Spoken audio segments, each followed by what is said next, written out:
Nonprofits are tricky because we define them by what they're not. They are not organizations seeking a profit, but what are they? They tend to be organizations that are seeking to make the world better organizations, or I would argue nonprofits in the United States are actually the humanities in action. A theory of change for a nonprofit is, how are we going to make the difference that we want to see in the world?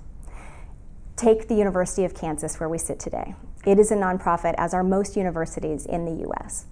What are they here for? What is their theory of change? Their theory of change is that research, for its own sake, can change the world.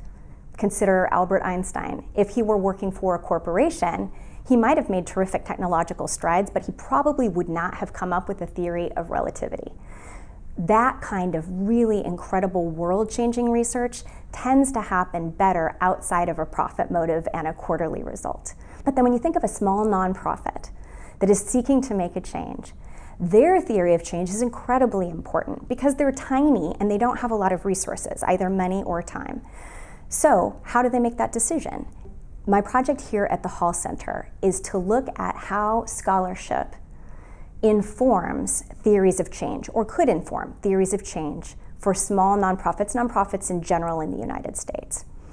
What does that look like? Well, here at the University of Kansas, in the humanities, we have David Farber and Beth Bailey, who I was lucky enough to work with on this wonderful book when I worked for another nonprofit, the University Press of Kansas.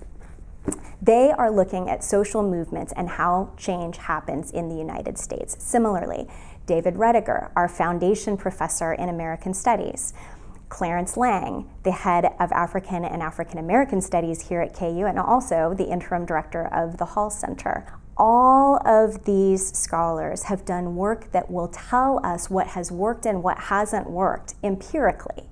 And while past is not always prologue, there's no question that lessons from the past can inform and shortcut to what might work in the future and right now.